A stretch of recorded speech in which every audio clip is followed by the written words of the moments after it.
everybody. It's Frenemies of the People. We love to talk about the media and politics. We don't think the media are the enemies of the people. We think they're our frenemies, and some of us get newspapers delivered at their home.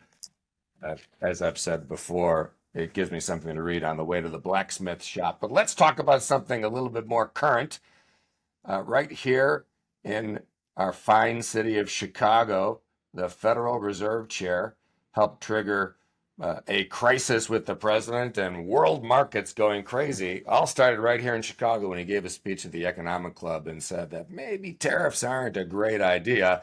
And the president, almost as if he was poised to respond to whatever the Fed chair said, was quoted as saying he can't be terminated fast enough. Patrick, out there in Fed country of Naperville, what's your take? Uh, one of the things you should always do is never get ahead of your clients and never get ahead of your boss. And I think what we see here is an indication of someone who's a little ahead of the person that ostensibly is the boss. And so that's step one. Step two of this is I remember last fall, President Trump came to Chicago, spoke to the Economic Club, and said, "I'm going to levy international tariffs." And the moderator couldn't believe it, and he said, "This is what I'm going to do." And so in some way, this is a lot of performance art in the financial markets, performance art in the political markets, because this is everything that is occurring was explicitly told was going to occur. And even the outrage between interest rates are too high, interest rates are too low, is something that the economists and market have been talking about for a long time. Would everyone like our interest rates to be lower so it costs less to borrow? Yes. But the interest rate is set for a reason in the market because we've been spending too much money as a country. So that'll work itself out. And in point of fact, the Fed Reserve probably staved off a recession under the Biden administration when there was a 60% chance of recession, according to the Wall Street. Wall Street Journal now says there's a 45% chance of recession. The editorial board concluded that the main lesson from Trump versus Powell is that the central bank can't make up for the economic policy errors of politicians. So that's another confrontation going on. The conservative Wall Street Journal editorial board going up against the president. Meanwhile, back here in Chicago, down the street at City Hall, there's discussion about teen curfews while the mayor, who is hoping to run for reelection, is having a little more progress, Natalie and Eleni, in raising some money. What do you think? Well, he's got about 1.1 million in the bank at this point. He's done a little bit better, Mayor Johnson, fundraising over the last quarter. But he certainly has no shortage of potential opponents. You've got Secretary of State who's trying to measure the curtains on the fifth floor of City Hall. He's raked in over $500,000 just in the last quarter alone. He's now got sitting on a little over $3.5 million in his campaign fund. You've got Susanna Mendoza, the Illinois comptroller who made a run for mayor in 2019. She raised about 300,000 this last quarter, has a little over 1 million in a quarter in the bank as well. And then, of course, there's all the other folks who are sort of circling behind the scenes. So the mayor has to keep fundraising and keep looking at trying to rack up some wins in City Hall, which I can't say he's done very well at lately with some of his latest affordable housing moves. So he's going to have some competition, to put it lightly.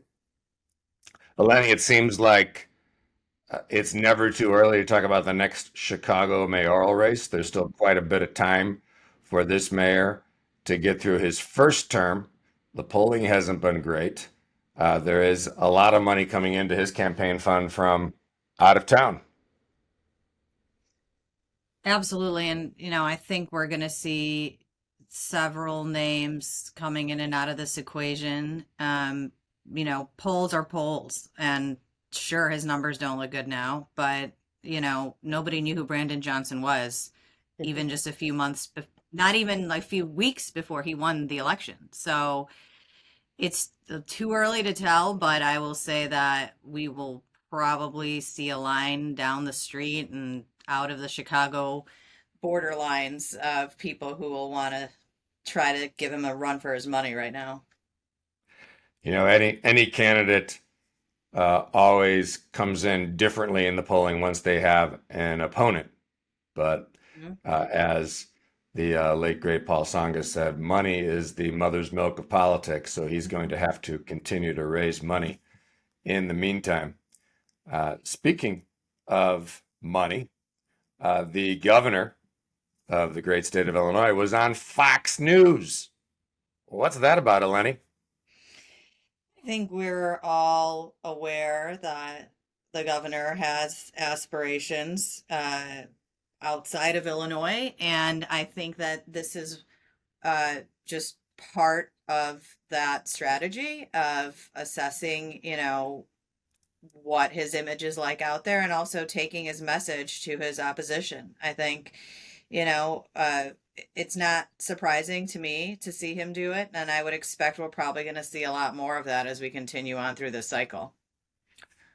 And Sienna, the Tribune editorial board, even praised both the Sunday news anchor, Shannon Bream, and the governor for having a real dialogue about the economy and other issues.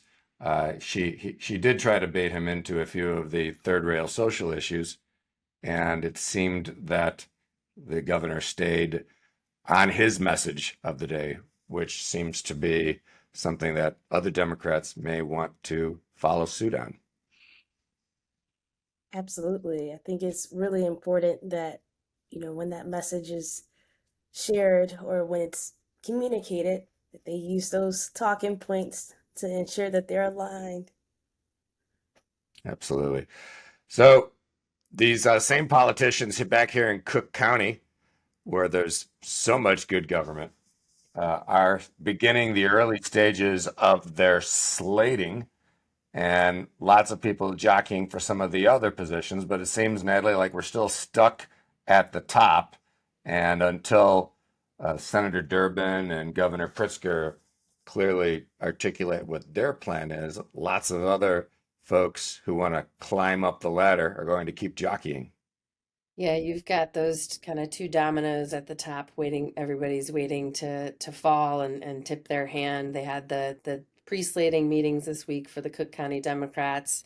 And so you saw some appearances, some subtle, unofficial appearances from Lieutenant Governor Juliana Stratton, who's made it no secret that she's interested in moving up to higher office, potentially making a run for Senate, as well as Just Call Me Raja, who's really raking it in.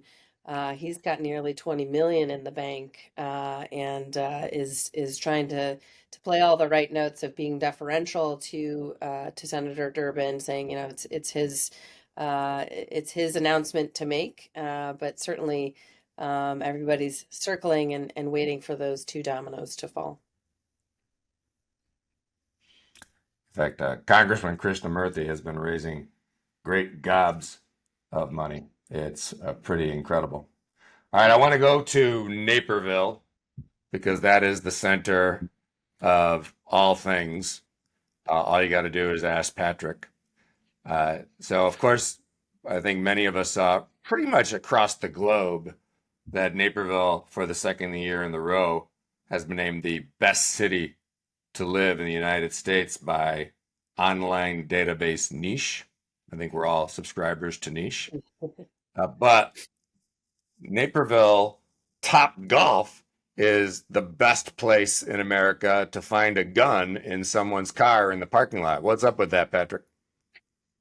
Two things that are related. Naperville is one of the greatest communities in America because it's one of the safest communities in America.